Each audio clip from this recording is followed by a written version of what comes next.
Thank you, Your Honors. You may please the Court. My name is Kevin Zimmerman, and I represent the appellants, United Services Automobile Association and USAA General Indemnity Company. At the heart of this case are two competing interpretations about how to calculate the actual cash value of a total loss vehicle in Louisiana. USAA believes that based on its policy language and based on the governing statute, it must determine the actual cost to purchase a comparable motor vehicle, which necessarily requires consideration of the unique condition and features of the lost vehicle at issue. All of the evidence in this case shows the vehicle's value depends on its unique condition. Plaintiffs offer a contrary interpretation of the statute, though not the policies, suggesting that any valuation referenced in the governing statute, LARS 22-1892b5, can establish the actual cash value of a vehicle as a matter of law, irrespective of the unique condition or features of that vehicle. Well, let me make sure what you were presenting to us about what how Judge Kane left this. I thought the import of his decision, you disagree with the starting point, but I thought he still allowed adjustments to the value based on actual condition. You were disputing how he allowed that or how it would proceed in doing it on a class-wide basis. Is that correct?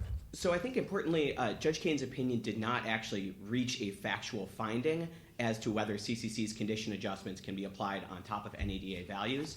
This is page 17 and 18 of his opinion. He sort of cited all of the contrary evidence that USAA presented in the record and said, well, this is an issue we don't have to address. This is a merits issue that we can kick to a later stage. And USAA believes that that's a legal error because without a finding that CCC's condition adjustments can be locked on top of NADA values, there's no common proof. There's no generalized proof. There's no command evidence in the record Those to are establish. important arguments, but let me just make sure, didn't Judge Kane recognize the need to try to evaluate or determine what the actual condition of a vehicle was insofar as determining? You say he's not doing it the right way, and he's also doing it as a matter of damages and not a matter of liability and whether the person's a proper class member at all and whatever else, but he did recognize the need to try to determine the actual value of the total vehicle before the damage. Yes, we think that's right, Your Honor. And this is actually clear from the transcript there as well. Judge Kane, and we cite the transcript portion in a footnote in our brief. I believe it's footnote 4 of the opening brief. Judge Kane says to Plaintiff's counsel, well, I didn't take you guys as coming in here and suggesting that you only get not a clean retail without adjusting for condition. And Plaintiff's counsel said, yes, you're right. And Judge Kane confirms, yes, because we have to account for the unique condition of each vehicle. Well, I slowed you down. Why don't you move on? Apologies. But so, okay. Judge Kane did seem to be relying heavily on Slade. And to my knowledge, the argument you're making now is one that was addressed by Slade. I saw your brief as suggesting at least 3, maybe more reasons to reverse. One was a standing question. 2, I can shorthand as saying NADA values, N-A-D-A values, that's arbitrary. Mm-hmm. The third is the one you've begun with, but I thought the third was pretty decided by Slade. So I can give Your Honors 4 reasons here why I think Slade is not controlling, and I'll start with that position first. But what's your primary argument for reversing? What is the legal error that the district court made in certifying this class? The legal error the district court made is that it found commonality and predominance satisfied based on a single question of statutory interpretation that does not establish liability for any single class member. Both the elements of the causes of action alleged by plaintiff and the Article 3 standing analysis require each class member to show an actual injury and underpayment. And you're saying by selecting NADA, that's arbitrary because there are other recognized standards that might have been less, therefore we don't know if there's an injury. Is that essentially your argument? Correct, Your Honor. I think there's 2 components to it. One is that NADA, correct, does not establish the actual cash value of any given vehicle. It gives a generalized benchmark price, and USAA believes that both its policies and the statute require consideration of the unique condition and features of the vehicle. And I'm assuming he said he'll get to those unique conditions later if he needs to, and that he thinks he can do pursuant to Slade. So I'm sort of lopping off the first part. Even if that's true, that he can, the class is good, and that's sort of, he gets great deference as to sort of damages.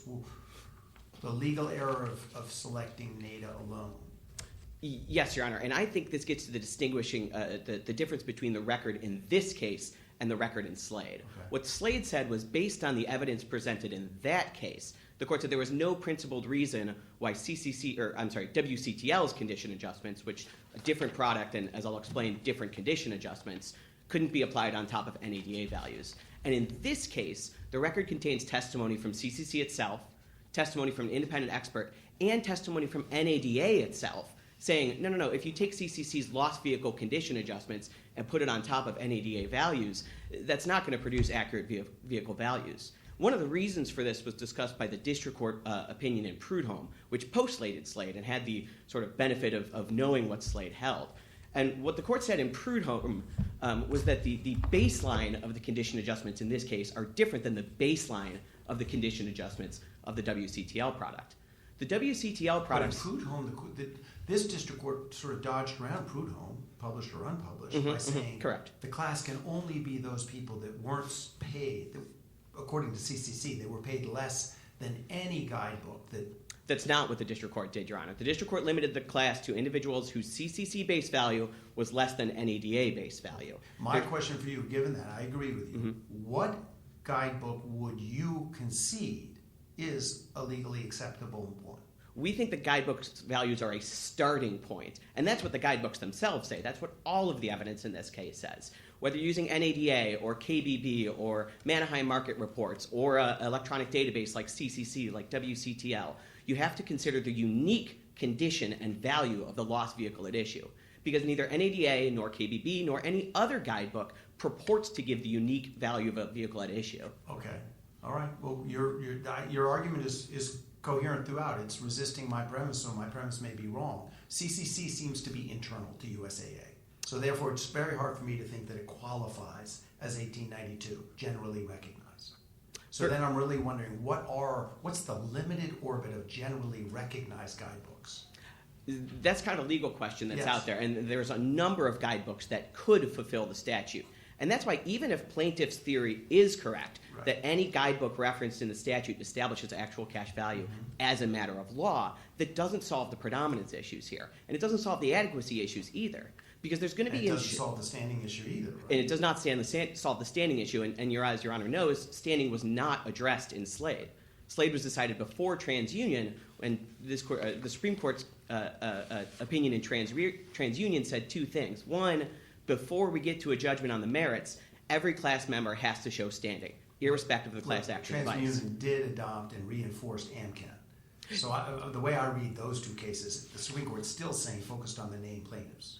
Correct. I think the way to look at TransUnion in the class certification setting is the way that the 11th Circuit's done it in Cordoba, and also has subsequently applied it in Drazen v. Pinto. The 9th Circuit intimated this as well in it's Olean v. Bumblebee. What they say is that the standing analysis really raises predominance problems, because at some point before a judgment on the merits, we're going to have to determine which class members were and were not harmed. And in this case, that means determining which class members were or were not underpaid. And the only way to do that under USAA's theory of the reading of the policy is to look at the actual unique condition and value of the vehicle. And the only way to do that under plaintiff's reading of the statute is to have these mini trials about every other possible generally recognized used motor vehicle industry source or fair market value. Question in a class case would be we'd look at the named plaintiffs. Now you may say your argument still stands as to them. We've not contested the named plaintiff standing in this case, though. In our summary judgment briefs, we say based on the proper guidebook value, they weren't actually underpaid. The summary judgment briefs have not yet been resolved by the district court. But I believe that the standing issue still does raise important predominance problems. Well, Sampson, for example, what did he lose under? The value according to NADA would be what? I don't recall offhand, Your Honor, Let's say Mr. it's Sampson. 6,700. And according to CCC, your measure, it's 5,900. Now, that doesn't necessarily establish injury, because plaintiffs I don't agree. say... So why are you conceding standing as to a named plaintiff? That doesn't establish injury. So, apologies, Your Honor. Let me say, at this point of the case, plaintiffs have alleged standing to get to the class certification point. They've alleged an underpayment. And what we're saying that there's not actually an injury for Plaintiff Sampson or any other class member, because we'd have to look at any other possible permissible guidebook to see whether that individual was underpaid. And how hard would that be? I think it'd be... We'd have to... So there's a finite set, Kelly Blue Book. Let's just go through the finite set that Louisiana law accepts. And if CCC was less than the lowest. So two responses to that, Your Honor. One is that it's not just guidebooks. The statute references any generally recognized... That's why I keep asking you, where do we find the finite set? I don't think that has been defined, and I think that's important. The reason that the Louisiana legislature hasn't defined the finite set is because the purpose of this statute isn't to say you get NADA, you get Kelly Blue Book, you get Manheim Market Reports. The underlying purpose of the statute, and this is the introductory phrase of the statute, it compels insurers to pay the actual cost, to pay a comparable motor vehicle. That's consistent with the decades of Louisiana precedent that predated the statute, which recognized that guidebooks don't set the specific value of a vehicle. And even when a guidebook is something you can look at to value a vehicle, the Clark v. McNabb case says, well, it's a question of fact as to what the most appropriate guidebook is. In some situations, NADA may be more accurate than KBB, might be more accurate than Manheim Market Reports. And the point of all this is also the point of sort of insurance itself. And this is the Paley v. Munoz case from the Louisiana appellate courts. It says that insurance compensates for loss. Loss is the actual value of the vehicle in this case. If NADA is providing a generalized benchmark price that doesn't sort of establish the actual value of the vehicle, then we're creating perverse incentives as well, because that means insureds can generate value for their vehicles that are much higher than the actual guidebook or the actual value of their vehicle itself. That sounds to me like you're pushing against Slade, which is fine. I am pushing against Slade, Your Honor. I'll quickly say 4 reasons why I think Slade is not applicable to the case here. First, Slade did not address the adequacy issue here. I agree. Second, Your Honor, Slade did not actually address the underlying predominance problem here. Slade commented on the Comcast fit between plaintiff's liability theory and plaintiff's model of damages. It sort of assumed that the liability theory was correct. And after all, Slade reversed the district court's opinion, so we can't read it as sort of implicitly affirming anything it didn't discuss. What Slade did not address was whether there was a generalized theory of proof to establish to which class members USAA, or in that case Progressive, was or was not liable to. That's required by this court's precedent in Gene and Gene v. BioPay. And fourth, Your Honor, as we discussed earlier, I think the record in this case is fundamentally different than the record from Slade. The Prudhomme District Court point I mentioned earlier is that the condition adjustment of the WCTL product started from what's called a dealer-ready vehicle. A vehicle, they called it 3.0, other sources call it dealer-ready, USAA calls it very good. That's the same condition of baseline that NADA uses. CCC starts from a different condition baseline. They start from a good condition baseline. So, for example, if my vehicle was in dealer-ready condition, if it had been recently detailed, new tires, etc., what CCC is going to do is they're going to start from the baseline of good, and they're going to give me an adjustment to bring my vehicle up to dealer-ready condition, which is where WCTL and NADA start. And that shows why you can't just take the CCC condition adjustment and lop it on top of NADA, because it'll be double counting. You had your chance in front of the district court to say infeasibility, and the district court points to experts and say, we can do this in 2 minutes. The experts did not say, all that the experts said in this case is, I can take the numbers and I can add and subtract numbers. The experts did not discuss whether it was legally or factually appropriate to apply CCC's condition adjustments on top of NADA values. I deposed plaintiff's expert in this case, and I asked her, what support do you have? How do we know this is going to produce accurate vehicle values? And what she said is, I'm not here to offer that opinion. The only opinion I'm offering here is, you could take this number, you could take that number, and you can add them together. That's the only opinion that plaintiff's expert offered. Your Honor, I want to address one... Yeah. Oh, apologies. No. Go on. I want to address one quickly remaining point, seeing a minute left here. Plaintiffs also repeatedly assert in their brief that these are negative expected value claims, and that the only class certification is necessary here to sort of enforce the purpose of the underlying statute. That's the only way we're going to enforce the statute. There's 2 problems with that, Your Honor. First, the bad faith statute here permit the recovery of attorney's fees, and as this court recognized in Castano v. American Tobacco, a case is not negative expected value if you can recoup attorney's fees, because then you can recoup the entire cost of litigating the case. And as the court also said in Flesha v. Metacredit, the negative expected value sort of inquiry is only pertinent to the superiority analysis. It doesn't obviate the need to show predominance, to show adequacy, or to show any other Rule 23 factor. And what the court also said in Flesha v. Metacredit is that fear of under-enforcement of a right is not justification for class certification. Plaintiffs must affirmatively demonstrate compliance with Rule 23, irrespective of this sort of underlying enforcement of the right. In Louisiana state court, enforcement of a right is a policy rationale for enforcing class certification. You want to give 30 seconds to Sultana? Yes, so 4 things about Sultana. 1, we think it's waived. They didn't cite it to the district court. 2, doesn't address standing at all. So to the extent that there is a 1973 sort of right to relief in Louisiana state courts, that doesn't obviate the Article 3 standing issues that each named plaintiff or each class member will have to show. 3, Sultana addressed a different part of the statute. The sort of underlying bad faith itself in Sultana didn't require an underpayment. The underlying bad faith here, which is subsection B5 of the statute, does require an underpayment. It's the failure to pay the amount of any claim due. And the last point, Your Honor, is Sultana didn't address, and subsequent Louisiana cases still say, no, you still need an underlying breach of contract to get to bad faith penalties. Sultana, they breached the insurance contract and had to pay, and then subsequently settled that litigation and then failed to pay that settlement. Here, for any insured who wasn't underpaid, there's no breach of contract. You got a lot in there. Thank you, sir. Apologies for talking fast. Your Honors, I'm going to begin by addressing the negative value issue because it was an issue that was never raised in the underlying court, nor was it raised in their briefing. They talk about how we're precluded from talking about Sultana, and I'll talk about why we're not later, but they shouldn't be able to raise this negative value issue at all. In fact, Judge Kane noted in his opinion that they did not contest that this was a negative value claim. So this is a negative value claim, as far as the record is established, as far as Judge Kane has found, and that is entirely within his discretion. I thought Judge Kane limited the class to negative values.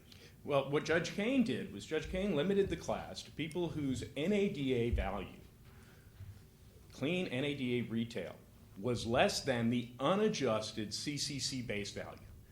What Judge Kane said was, you're starting at the wrong point, or rather, this is what plaintiffs said. Plaintiffs' whole lawsuit is not about condition, it's not about individual vehicle values, it's not about prior loss.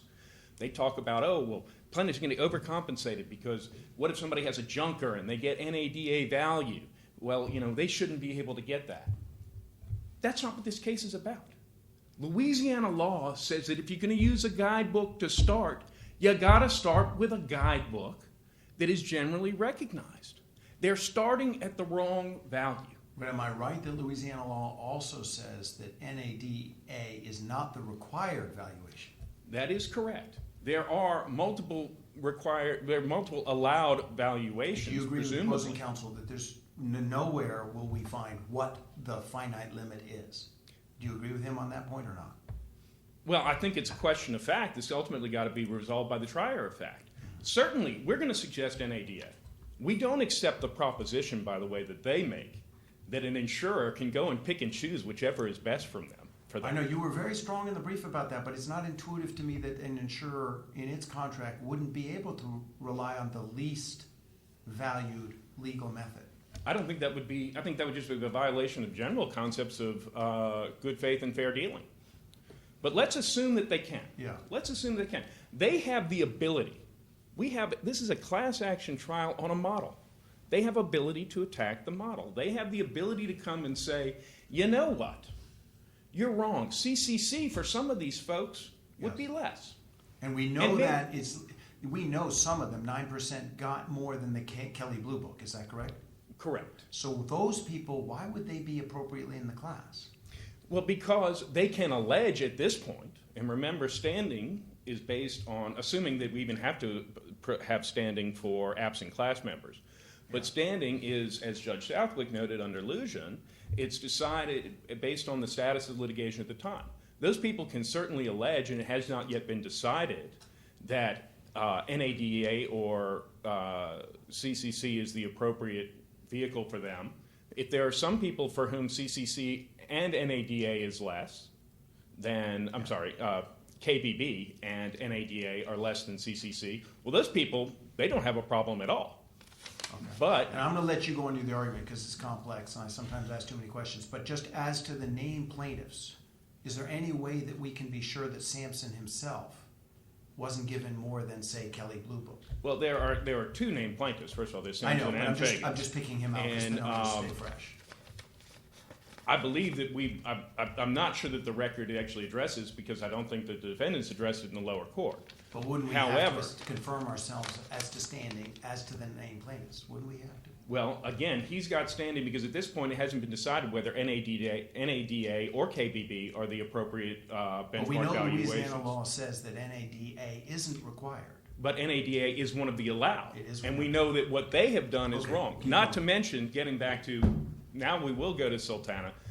We certainly have argued in the lower court that injury is not an element of a claim for bad faith under 1892. It is our position that, remember, in bad Did the faith... district court even cite Sultana?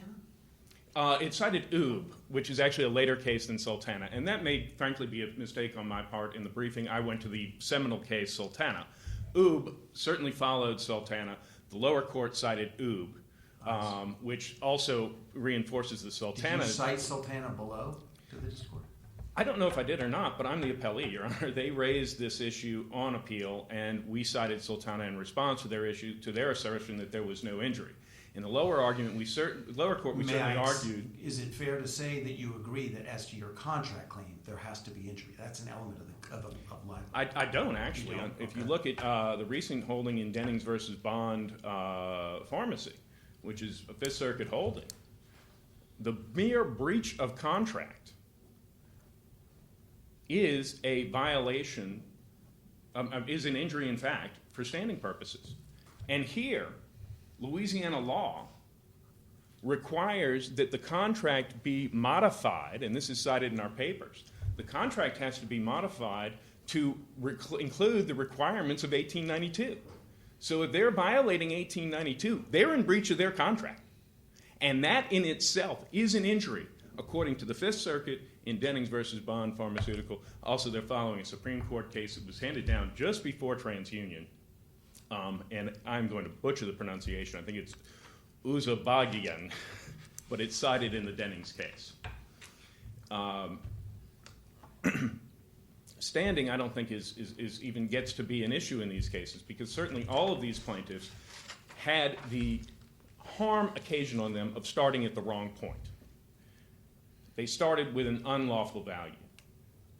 They breached the terms of the contract. If they were going to use a database system such as what they chose to use, it had to be a generally recognized used motor vehicle industry choice.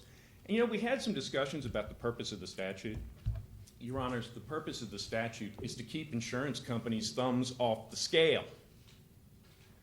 And what they are doing is putting their thumbs on the scale by using all these algorithms, using these numbers to start with. Not even talking about condition adjustments, but just the starting point. What is the value of a retail vehicle? What is the retail value of a vehicle? They're starting with a number that they have generated. CCC, a company that is employed exclusively by insurance companies. No consumer can even use it, access it. That's what the statute's for, and that's what we're complaining about, is that they have violated the terms of their contract. So they contracted to pay you actual cash value. The vehicles are totally lost, and you're saying they shortchanged you because they use an internal methodology that undercuts any recognized source. That's basically your class theory argument. And then if they're differentials following Slade, that's a damages issue, and the district court gets a lot of deference. And if they are able to say, okay, for instance, for 9.2% of the class, they say that KBB is lower than CCC. If that's a viable defense, they can raise it on summary judgment, and those people will get their claims dismissed. But that doesn't mean that they don't have standing, and it doesn't mean that they shouldn't be in the class. Certainly, those people, at least at this point, I'm still can articulate an stumbling over injury. Sampson, because his are the numbers I remember. If Sampson actually got more than another recognized Blue Book, I'm not sure I see how he has injury. Well, I don't know that Sampson did get, and I don't even know if it's in the record, Your Honor, as to whether or not Sampson got above CCC. I'm pretty confident he got 5.9 thousand. And Well, then you say that he should have gotten 6.7, citing NADA, if I don't know how the acronym is abbreviated. Yeah. But what if the Kelly Blue Book value was 5.8? He wouldn't have an injury, would he? They didn't raise that in the lower court, Your Honor. I don't think it's appropriate to address it now.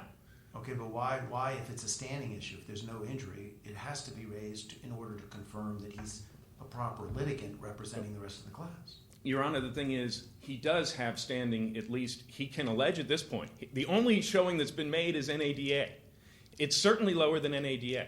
They haven't refuted that there's some other system that's lower. Remember that we analyze standing according to the status of the litigation at the point where we are when we're asking the query. Right now, There's been no motion for summary judgment. He They've may lose refu- on standing. They've refused throughout to ever identify any legally recognized? Is that what you're saying? They have not said there is a legal number for Sampson that is lower than CCC. Okay.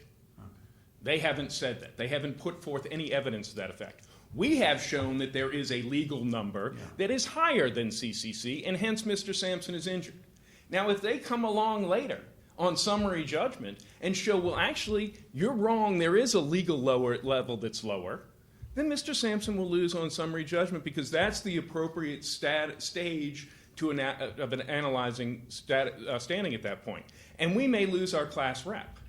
One of them, I don't think we'll lose Ms. Fagan's because Ms. Fagan's, the differential was several thousand, well over $1,000 in Ms. Fagan's case. So it's just a question of sequencing, and this isn't an issue that Slade addressed, correct? Slade covered a lot of ground, to my memory, much of it in your favor, but no one had presented this arbitrariness argument to the Slade panel. Well, in Slade, the question was KBB or NADA. Right. And the court said, well, you can look at KBB or you can look at NADA. Right. Again, I would say that comes down to a question of this, quote, arbitrariness argument comes down to a question of merits. It's going to have to be resolved as a question of law. One is, can they pick and choose? Can they pick whichever one's lowest? And if that gets resolved against certain plaintiffs, and then they can make a show. What's your best authority that an insurance company can't? I thought that's exactly what the contract specifies. The contract doesn't say anything about what methods they can use. But why wouldn't they be entitled to give actual cash value legally recognized, albeit smaller than others? Why? Under what logic wouldn't they? Because, Your Honor, it would be, our position is that it would be arbitrary and capricious to just go and pick whichever guidebook is lowest. Okay, keep going. You know, but if they raise that, and if they're right, and if they can show there are other valuations for some small percentage of the class, so far they've shown it's at most 9.2%, then let them raise it on summary judgment. Those folks will lose. Okay. But it doesn't mean they don't have standing at this Stop point. answering mine. Go ahead. Your Honor, the rest of this, this comes down to a question of discretion of the trial court. I remember I was arguing the Prudhomme case, and I was saying, how under Slade can Prudhomme be right? And a member of that panel asked me a very appropriate question. He said, isn't it possible that under the broad discretion of the trial court, Prudhomme could be right in finding under its discretion that certain elements were not satisfied, and Slade could be right finding under certain elements that predominance, adequacy, et cetera, are satisfied? And that was a question to which I have to be honest, I didn't have a very good answer. And that's why I think we lost in Prudhomme, was because it came down to the discretion of the lower court. The lower court exercised its discretion here in first identifying a common issue, and I think Slade certainly established that there is a common question as to whether or not they're violating the statute. Are they starting at the right number? Then we go to is adequacy of representation. Now, Slade found that, actually remanded on the question of adequacy because of plaintiffs' decisions to limit their claims in the way that they had. Judge Kane addressed that issue of adequacy of representation following the rules that were laid forth in Slade. That was entirely within his discretion. Finally, you come down to predominance. And following the rules that were laid out in Slade, and by the way, predominance was one of the biggest issues contested in Slade. The opinion only addressed Comcast because that sort of seems to be where the sticking point was for the court. But remember that the court in Slade, Your Honor, I think was the author, pointed out that for the reasons espoused by the trial court, we find that the requirements of Rule 23b2 are met, with the exception of, and then went into the discussion of adequacy of representation that I just covered. So Judge Kane here was certainly within his discretion in determining that, just as in Slade, the requirements of Rule 23b2 had been met. Now there's this question of, can we apply the condition adjustments of CCC to NADA values. Well, that comes down really to, is the model correct? So I do think it's a merits question. But to the extent that there's a question whether or not you can do it, I think Judge Kane, well within his discretion, relied on, or rather determined that issue in favor of plaintiffs and said, okay, to the extent that I've got to consider condition, and by the way, I'm not sure that I do because that's a contested issue in this case, but to the extent that I do, plaintiffs say they are going to accept the condition values at their face value. Here is what the CCC report says about its condition adjustment.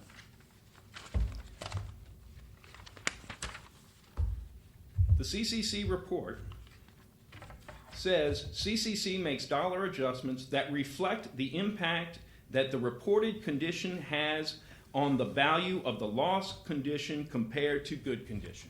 We're accepting that at face value. Judge Kane said we're entitled to accept that at face value. He did not accept their witnesses' explanations that you can't do that, that would be inappropriate. Yes, their witnesses did say that.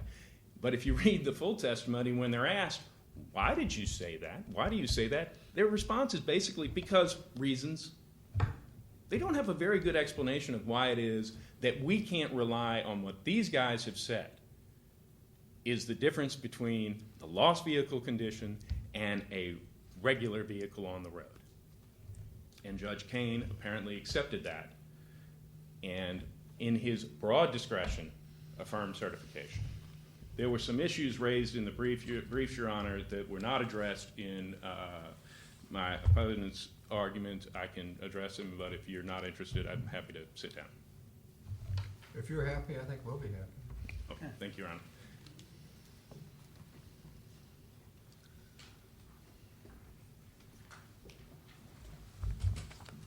Thank you, Your Honors. So first, starting with this multiple value issue, that there's, under plaintiff's theory, any statutorily referenced valuation method establishes actual cash value as a matter of law. What they said is, well, you can come and just litigate that as to Arthur Sampson, and we can determine whether he was underpaid. The predominance issue in this case is that that same litigation will occur for each and every single class member. Every single class member, there will be a mini trial as to if there's a question of fact as to the best valuation source, what the best valuation source was for that individual, or if any permissible source establishes ACV, which is plaintiff's counsel's contention, then there'll be a mini trial as to whether the individual was paid more than any other statutorily permissible source, which is more than just guidebooks. It includes a fair market value survey, too. And we can envision all kinds of litigable issues about, oh, well, if we went back in time and did this fair market value survey. Counsel, if you ever decide you don't want to practice law, I think FedEx will hire you for that speed talking. Would you please Apologies, slow Your Honor. down? I'll slow down. Apologies. If there's going to be an individualized mini trial as to each insured as to whether or not they were paid more than the actual cash value of the vehicle, that destroys predominance. There's no generalized proof. There's no common evidence that triggers a yes-no liability for each member of the class. Well, it just might mean you'd have a bunch of different classes. But why isn't USA obliged to say, as to any legally recognized theory, here's the dollar amount? If this court comes out and says, or a district court comes out and says, yes, the statute says any statutorily referenced valuation establishes actual cash value as a matter of law, I suspect that's what every insurer in Louisiana is going to do. They're going to start picking the lowest permissible value because that's just the end result of that kind of judgment. That's why USAA doesn't do that in the status quo. It believes its obligation under the insurance contract is to pay the actual value of a comparable vehicle. So it requires looking at the unique condition of the vehicle. But if the federal district court comes out and says, no, you can pick whatever the lowest possible value is out there, I suspect we're going to see every insurer come and do that in the state, and that's going to lead to lots of insureds being underpaid, including insureds in the current class, which raises the not adequacy if issues. ultimately after the fact, then the condition adjustments are made. It just guarantees them you start at a legal point rather than you start at an illegal point.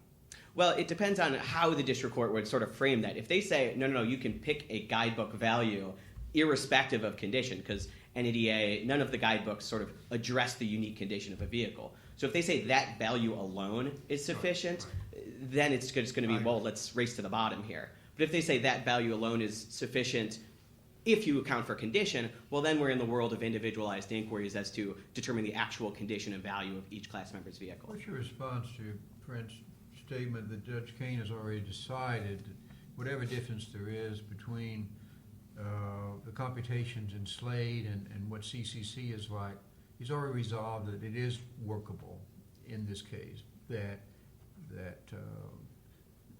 you say it can't be added or subtracted to Kelly Blue Book and whatever, but the district court has already decided, which I guess would be a matter of fact, that it is proper. So how can we deal with that, or is it the wrong premise? So I think the district court's opinion didn't make a factual finding that taking CCC condition adjustments, putting them on top of NADA values will create accurate vehicle values. If you read page 17 and 18 of the judge's opinion, Judge Kane's opinion, he cites out all USAA's evidence, and then he says, well, this is a merits question. We don't need to decide at the class certification stage. And we think that's a legal error, because without a finding that there's a common proof, a class-wide measure to account for condition, then there's no way to determine to whom USAA is liable in the class. Turning slightly, Did the Companion Shields case get to the standing issues at all? The Companion Shields case also briefed the standing issues, and it's also up to the Fifth Circuit on a 23F petition. It has not been set for oral argument. I obviously can't say where that case stands, but it's. What did the district court decide there? Oh, the district court. Did he take on the Sultana question? So the district court actually, in a footnote, said, Sultana is not applicable because Sultana doesn't address Article 3 standing. And that might be why it wasn't raised by plaintiffs to the district court, because Judge Kane had already sort of said Sultana doesn't resolve any Article 3 standing issues. The district court didn't address Sultana beyond that. I want to speak briefly about the Denny case that plaintiff's counsel mentioned. That was a case about standing, not about the requirement for establishing breach of contract under Louisiana law. And what the Fifth Circuit actually said there was that the named plaintiff did not have standing. It said there was an injury in fact under the Supreme Court's, I'll butcher the name too, Uzabugnum case. And what Uzabugnum says is for the violations at issue in that case, there was nominal damages that plaintiffs had pled. And so, okay, nominal damages can give you the injury in fact. Under Louisiana law, under the elements of the cause of action, breach of contract still requires an injury. And in fact, standing is not dispensed in gross. You have to determine standing for each. So even if there was standing as to a breach of contract, which requires an element of injury, that doesn't mean they're standing for a 1973 violation. All right, Counsel. Thank you, Your Thanks. Honor. I appreciate the presentation that both sides have made this morning.